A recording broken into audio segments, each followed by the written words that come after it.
नमस्कार सभी को। पिछली क्लास में हम लोग जो है कैथोड रेज और इलेक्ट्रॉन की डिस्कवरी ये देख चुके थे। आज की क्लास में हम लोग जो है पॉजिटिव रेज, एनोड रेज या कैथोड रेज और प्रोटॉन की डिस्कवरी पर आते हैं और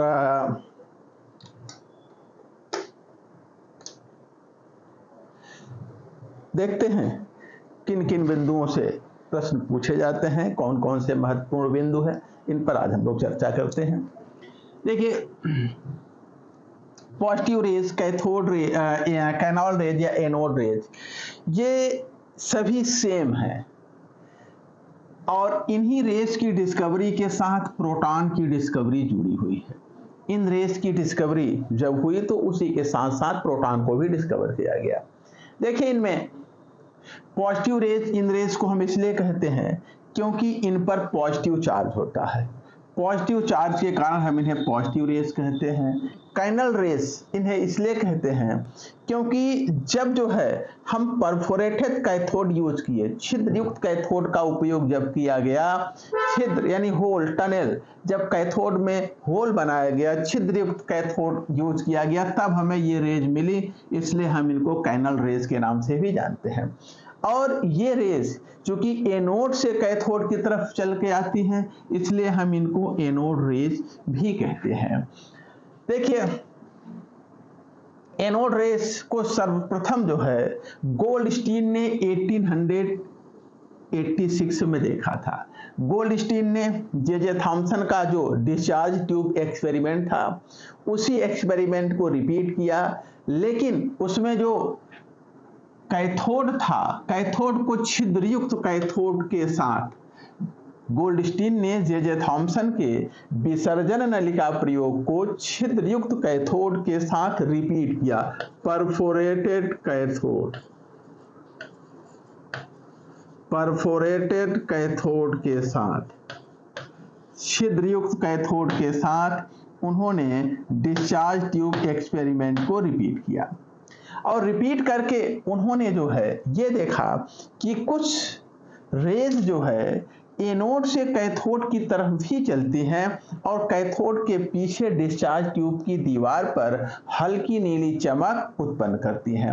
अब चूंकि ये रेज कैथोड, एनोड से कैथोड की तरफ आ रही थी, एनोड से कैथोड की तरफ, इसलिए इनको एनोड रेज नाम दिया गया।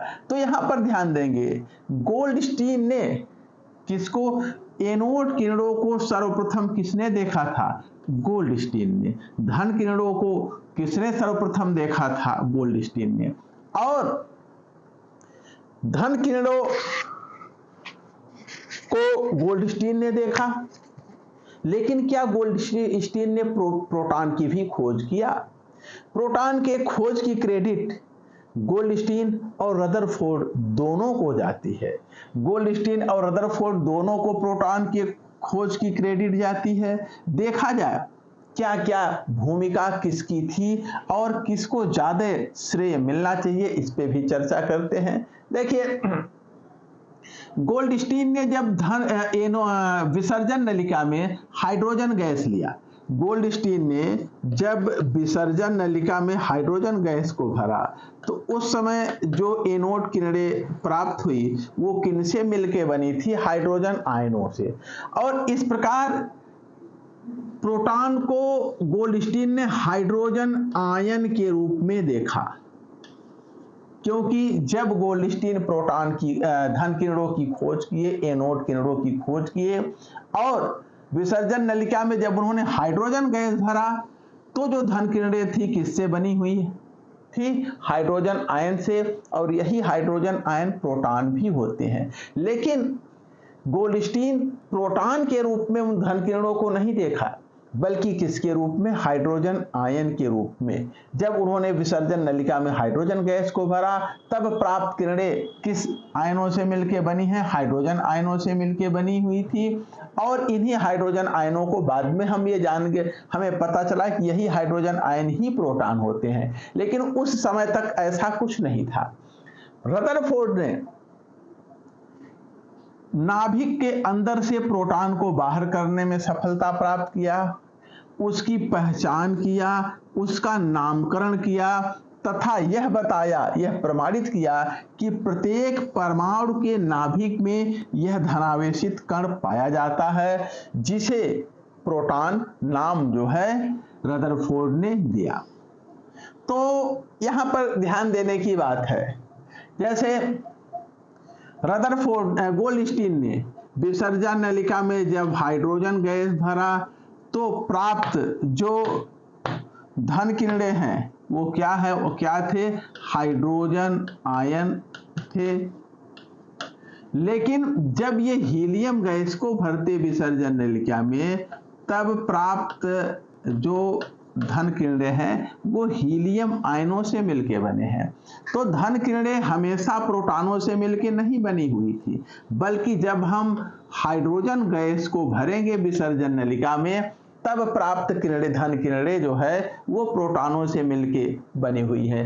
अर्थात जे गोल्डस्टीन ने प्रोटॉन को हाइड्रोजन आयन के रूप में देखा था, न कि प्रोटॉन के रूप में। आगे देखिए, लेकिन रदरफोर्ड ने सबसे पहले नाभिक से प्रोटॉन को बाहर किया था, फिर उसकी पहचान किया, उसका नामकरण किया। इस प्रकार से मेरे हिसाब से रदरफोर्ड को ज्यादा क्रेडिट जाती है, लेकिन दोनों का नाम मिलता है। कुछ बुक्स में गोल्डस्टीन का नाम मिलता है, कुछ में रदरफोर्ड का नाम मिलता है, कुछ में दोनों का नाम मिलता है। आपकी एनसीईआरटी जो वर्तमान एडिशन है उसमें किसी भी साइंटिस्ट का नाम प्रोटॉन की डिस्कवरी में नहीं दिया है। अब नेक्स्ट आते हैं, अगला जो है, देखिए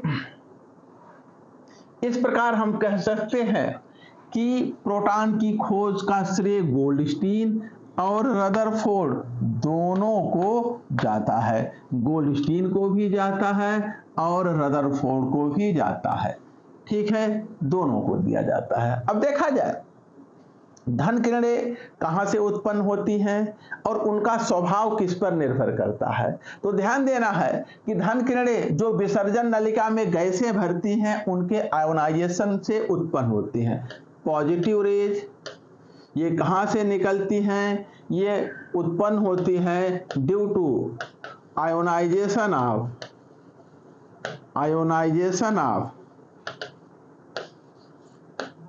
gases filled in the discharge tube. विसर्जन नलिका में जो गैसें भरी हैं जिनको हम रेजिडुअल गैस कहते हैं, उन गैसों के आयनन से ये उत्पन्न होती हैं। और जो एनोड रेज हैं, धन किरणें हैं, उनका स्वभाव, धन किरणों का स्वभाव किस पे निर्भर करेगा। तो चूंकि धन किरणों की उत्पत्ति विसर्जन नलिका में भरी गैसों से होती है, तो धन किरणों का स्वभाव जो है ये किस पर निर्भर करेगा, विसर्जन नलिका में भरी गैसों की प्रकृति पर। तो धन किरणों का स्वभाव किस पर निर्भर करता है, विसर्जन नलिका में भरी गैसों की प्रकृति पर निर्भर करता है। अब आते हैं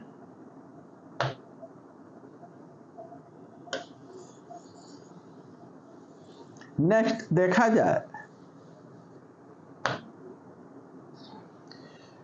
यदि विसर्जन नलिका में, फिर से ध्यान दें, धन किरणों का स्वभाव विसर्जन नलिका में भरी गैसों के स्वभाव पर निर्भर करता है। यदि विसर्जन नलिका में हाइड्रोजन गैस भरा जाए तब धन किरणें जो है हाइड्रोजन आयनों यानी प्रोटॉन से बनी होगी। लेकिन यदि विसर्जन नलिका में हाइड्रोजन गैस न लिया जाए तब धन किरणें हाइड्रोजन आयन अर्थात प्रोटॉन से नहीं बनी होगी। और गोल्डस्टीन ने इन्हीं धन किरणों की खोज किया था, यानी कि यदि वे धन किरणें प्रोटॉन तभी होंगी जब विसर्जन नलिका में हम हाइड्रोजन गैस को लेंगे। यदि हाइड्रोजन गैस की जगह हीलियम को ले लें तब यह धन किरणें प्रोटॉन से मिलकर नहीं बनी होगी। तो धन किरणें प्रोटॉनों से मिलकर एक विशेष स्थिति में बनती हैं, सदैव प्रोटॉनों से मिलकर नहीं बनी होती हैं। और धन किरणों का स्वभाव विसर्जन नलिका में भरी गैसों के स्वभाव पर निर्भर करता है। यदि हम धन किरणों का विशिष्ट आवेश देखें, स्पेसिफिक चार्ज, धन किरणों का विशिष्ट आवेश देखा जाए तो विशिष्ट आवेश यानी आवेश बटे द्रव्यमान, आवेश को यदि द्रव्यमान से भाग कर दें तो प्रति इकाई द्रव्यमान इनका जो आवेश होता है वही विशिष्ट आवेश होता है। अलग अलग गैसों के लिए इसका मान अलग अलग होता है, क्योंकि जब हम हाइड्रोजन गैस लेंगे तो धन किरण हाइड्रोजन आयन से बनी है, हीलियम गैस लेंगे तो धन किरण हीलियम आयन से बनी है, ऑक्सीजन गैस लेंगे तो धन किरण ऑक्सीजन आयन से, और इनका आवेश एक समान हो सकता है किंतु इनके द्रव्यमान एक समान नहीं होंगे। जब ये अलग अलग हो जाएगा द्रव्यमान तब इनका E/m भी अलग अलग गैसों के लिए अलग अलग होगा। तो ध्यान देंगे, धन किरणों का स्वभाव विसर्जन नलिका में भरी गैसों के स्वभाव पर निर्भर करता है। अलग अलग गैसों के लिए इनका विशिष्ट द्रव्यमान, विशिष्ट आवेश, स्पेसिफिक चार्ज अलग अलग होता है।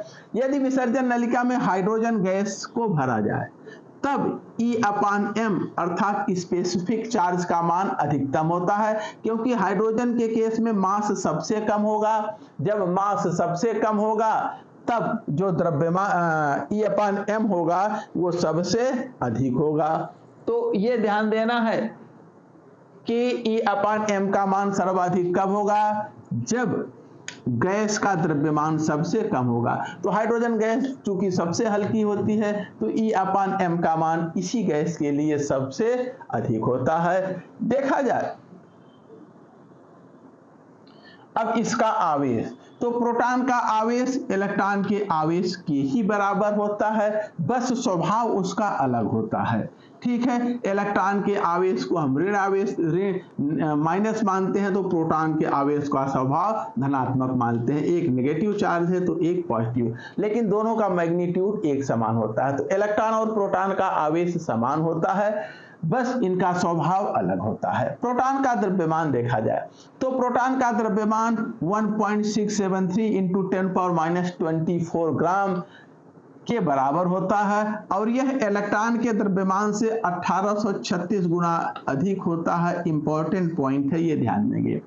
प्रोटॉन का द्रव्यमान 1.673 इंटू 10⁻24 ग्राम होता है। यह इलेक्ट्रॉन के द्रव्यमान से 1836 गुना अधिक होता है। ध्यान देंगे, प्रोटॉन का द्रव्यमान इलेक्ट्रॉन के द्रव्यमान से 1836 गुना अधिक होता है, अर्थात मास किसका लें, प्रोटॉन का अपान मास किसका लें, इलेक्ट्रॉन का, ये 1836 होता है। लेकिन अगर हम हाइड्रोजन परमाणु को देखें तो हाइड्रोजन परमाणु का जो द्रव्यमान है यह प्रोटॉन के द्रव्यमान से कितना 1837 गुना अधिक होता है। मास हाइड्रोजन का अपान मास प्रोटॉन इलेक्ट्रॉन का ये 1800 कितना होता है, 1837 होता है।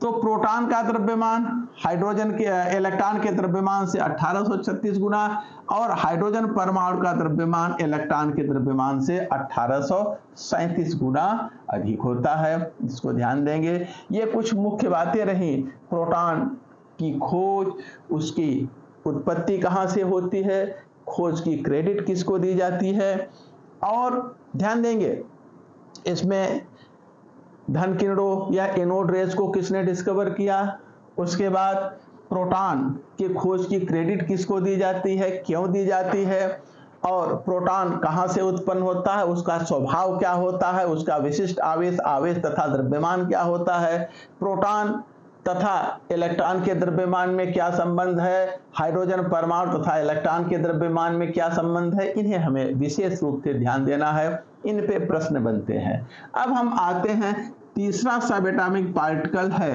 क्या, न्यूट्रॉन, और न्यूट्रॉन की खोज पर आते हैं। देखिए, न्यूट्रॉन को जेम्स चैडविक ने 1932 में खोजा था। न्यूट्रॉन की खोज जेम्स चैडविक द्वारा 1932 में की गई। न्यूट्रॉन की खोज इलेक्ट्रॉन तथा प्रोटॉन की खोज के लगभग 20 वर्ष बाद, 20 ईयर बाद हुई लगभग। तो न्यूट्रॉन की खोज देर से खोज होने का कारण, न्यूट्रॉन की देर से खोज का कारण क्या है पूछा जाता है, यह उसका उदासीन होना है। न्यूट्रॉन पर किसी आवेश का न होना ही इसकी देर से खोजे जाने का कारण है। ठीक है, तो एक तो न्यूट्रॉन की खोज किसने किया, जेम्स चैडविक ने। कब किया, 1932 में। और इसकी देर से खोज का कारण क्या है, इसका उदासीन होना। ये सभी महत्वपूर्ण प्रश्न इन पे बनते हैं। अब कैसे खोजा गया, चैडविक ने एक बेरिलियम की शीट लिया, बेरिलियम की चादर लिया, उस पे अल्फा कणों की बरसात किया। ये देखा कि जो बेरिलियम के परमाणु थे वो कार्बन के परमाणु में बदल गए और कुछ पार्टिकल दूसरी तरफ निकल रहे थे। बेरिलियम के जो परमाणु थे, देखिए इस प्रकार से उन्होंने जो है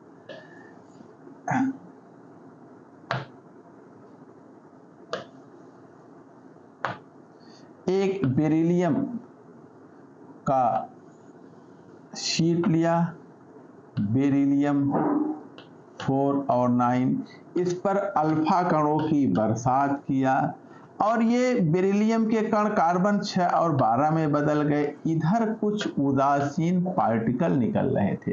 इन्हीं उदासीन कणों को क्या कहा गया, न्यूट्रॉन कहा गया। तो जेम्स चैडविक ने बेरिलियम की पतली चादर पर अल्फा कणों की बरसात करके न्यूट्रॉन की खोज किया। अगर हम न्यूट्रॉन को देखें तो इसका नाम न्यूट्रॉन क्यों रखा गया, क्योंकि यह उदासीन था। न्यूट्रल, उदासीन होने के कारण इसका नाम न्यूट्रॉन पड़ा। तो न्यूट्रॉन जो है न्यूट्रल होता है, न्यूट्रल, इसलिए इसका नाम क्या पड़ा, न्यूट्रॉन पड़ा, उदासीन होने के कारण। ये ध्यान देंगे। इसका विशिष्ट आवेश शून्य होता है, इसका आवेश भी शून्य होता है, लेकिन इसका द्रव्यमान 1.673 नहीं बल्कि 1.675 × 10⁻⁻24 होता है और यह प्रोटॉन के द्रव्यमान से 10.18% भारी होता है। तो प्रोटॉन की तुलना में न्यूट्रॉन का द्रव्यमान 10.18% अधिक होता है। अर्थात हम कहें इलेक्ट्रॉन, प्रोटॉन, न्यूट्रॉन में न्यूट्रॉन सबसे भारी है, उससे हल्का प्रोटॉन है और उससे हल्का इलेक्ट्रॉन है। अगर हम देखें इलेक्ट्रॉन, प्रोटॉन तथा न्यूट्रॉन के स्थायित्व की तुलना करें, किसकी स्टेबिलिटी सबसे अधिक है। यदि हम इलेक्ट्रॉन, प्रोटॉन तथा न्यूट्रॉन के स्थायित्व की बात करें, उनके स्टेबिलिटी की तुलना करें, तो आप देखेंगे कि न्यूट्रॉन का स्थायित्व सबसे कम होता है। न्यूट्रॉन का स्थायित्व जो है सबसे कम होता है और इसीलिए न्यूट्रॉन अपने आप प्रोटॉन तथा इलेक्ट्रॉन में टूटता रहता है और इसकी अर्ध आयु लगभग 20 मिनट की होती है। फिर से ध्यान दें, इलेक्ट्रॉन, प्रोटॉन तथा न्यूट्रॉन में न्यूट्रॉन का स्थायित्व सबसे कम होता है। यह स्वतः इलेक्ट्रॉन तथा प्रोटॉन में टूटता रहता है और इसकी अर्ध आयु 20 मिनट के बराबर होती है। इलेक्ट्रॉन, प्रोटॉन तथा न्यूट्रॉन ये सभी परमाणु में, ध्यान देंगे, हाइड्रोजन के 3 समस्थानिक होते हैं। हाइड्रोजन के 3 आइसोटोप हैं, प्रोटियम, ड्यूटेरियम और ट्राइटियम। अगर हम हाइड्रोजन के इन 3 समस्थानिकों में देखें, प्रोटियम, ड्यूटेरियम और ट्राइटियम में हाइड्रोजन, इसके 3 आइसोटोप हैं, प्रोटियम, ड्यूटेरियम और ट्राइटियम। इसमें जो है केवल प्रोटियम के पास प्रोटॉन 1 होता है, इलेक्ट्रॉन 1 होता है और न्यूट्रॉन यहां पर 0 होता है। बाकी कोई ऐसा आइटम नहीं है जिसमें न्यूट्रॉन ना हो। केवल हाइड्रोजन के एक समस्थानिक प्रोटियम को छोड़ करके बाकी सभी परमाणुओं में न्यूट्रॉन भी पाया जाता है। तो यदि हम प्रोटियम को छोड़ दें, यानी कि H11 को छोड़ दें, इसी में न्यूट्रॉन नहीं होता, तो D12 में न्यूट्रॉन होता है, T13 में न्यूट्रॉन होता है। ये प्रोटियम है, ये ड्यूटेरियम और ट्राइटियम है। तो हाइड्रोजन के एक समस्थानिक, प्रोटियम में न्यूट्रॉन नहीं पाया जाता, बाकी हर जगह मिलता है।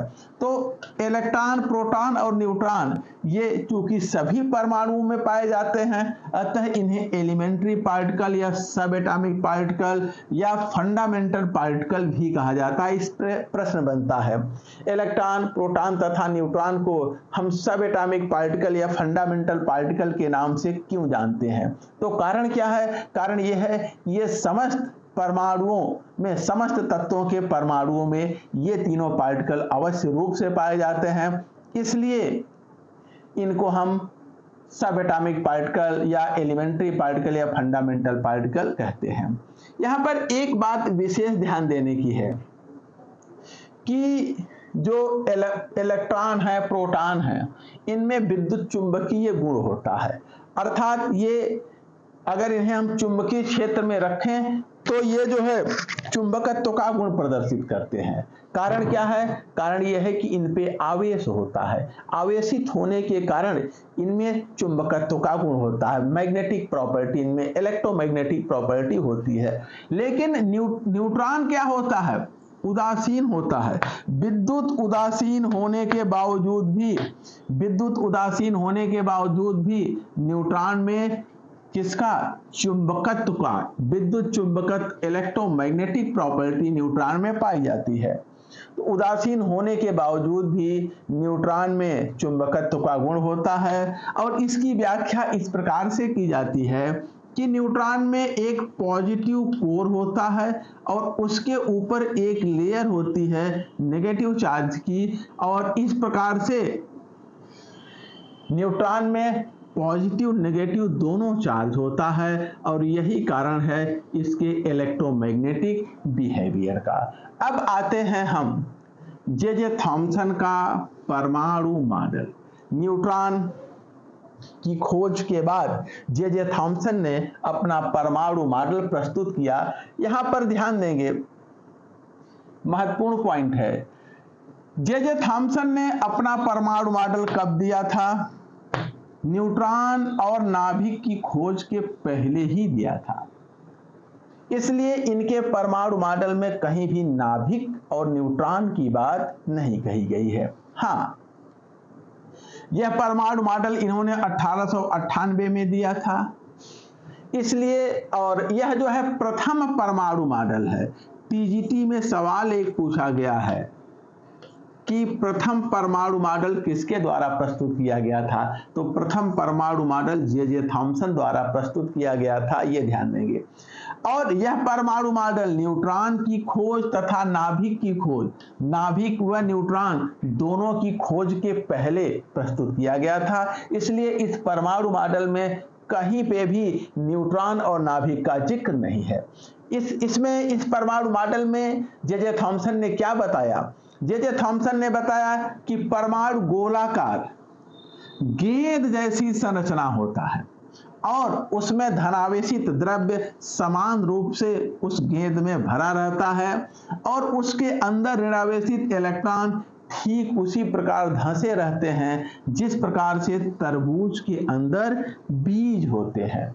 ठीक है, फिर से ध्यान दीजिए, इनका कहना है, जे थॉमसन का कहना है कि परमाणु एक गोलाकार गेंद जैसी संरचना होती है, इसमें धनावेशित द्रव्य पूरे परमाणु में भरा रहता है, अर्थात ये गोला धनावेशित द्रव्य से ही बना होता है, और ऋणावेशित इलेक्ट्रॉन इसके अंदर ठीक उसी प्रकार से धंसे रहते हैं जिस प्रकार से तरबूज के अंदर बीज धंसे होते हैं। इसलिए इस परमाणु मॉडल को हम तरबूज मॉडल या प्लम पुडिंग मॉडल यानी वाटरमेलन मॉडल या प्लम पुडिंग मॉडल या रेजिन पुडिंग मॉडल के नाम से भी जानते हैं, क्योंकि इसमें यह माना गया है कि परमाणु के अंदर जो धनावेशित द्रव्य है उसमें इलेक्ट्रॉन ठीक उसी प्रकार से धंसे रहते हैं जिस प्रकार से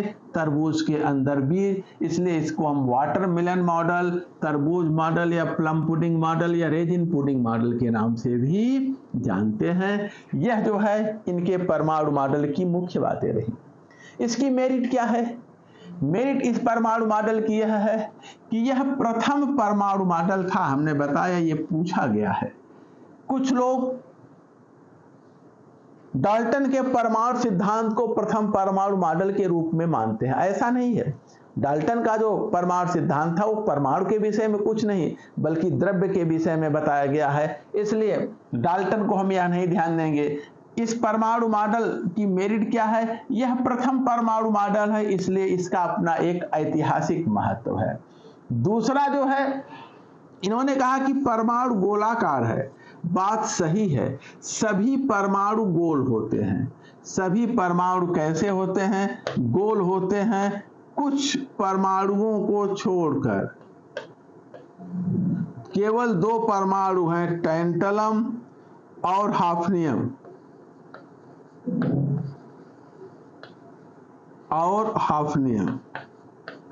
टैंटलम और हाफनियम, ये दो परमाणु ऐसे हैं जो इनका शेप क्या होता है? ओवल, थोड़ा सा चपटा, जिस तरह से पृथ्वी है।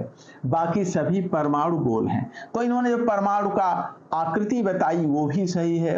अगला, इन्होंने इनके परमाणु मॉडल के आधार पर स्पेक्ट्रम की उत्पत्ति की व्याख्या किया जा पाना संभव था। इन्होंने बताया कि जब परमाणु के ऊपर हम प्रकाश डालते हैं, एनर्जी डालते हैं, तो उस गिरने वाली एनर्जी को इलेक्ट्रॉन अवशोषित करके वाइब्रेट करने लगते हैं और वाइब्रेटिंग इलेक्ट्रॉन जो है विकिरण उत्सर्जित करता है, जिससे हमें स्पेक्ट्रम प्राप्त होता है। अगला इन्होंने बताया, इनके परमाणु मॉडल के आधार पर धन तथा ऋण आयनों के निर्माण की व्याख्या की जा सकी है।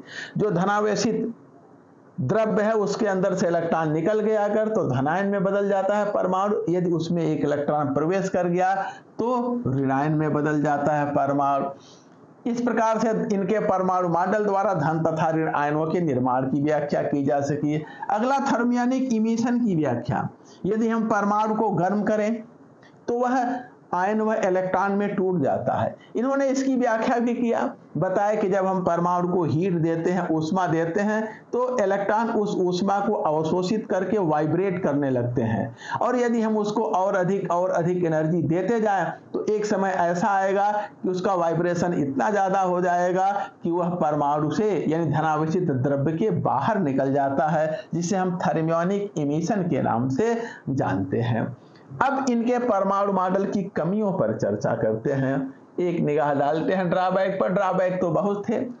विपरीत आवेशित कण, इन्होंने बताया कि नाभिक के अंदर धन व ऋण आवेशित दोनों कण एक साथ रहते हैं। धनावेशित द्रव्य और धनावेशित प्रोटॉन और ऋणावेशित इलेक्ट्रॉन एक साथ रहते हैं, लेकिन विपरीत आवेशित कणों के बीच कभी भी साम्य अवस्था, अगर विपरीत आवेशित कण एक साथ हैं तब वे कभी भी साम्य अवस्था पर नहीं रह सकते। अर्थात इस मॉडल में स्थायित्व संभव नहीं है।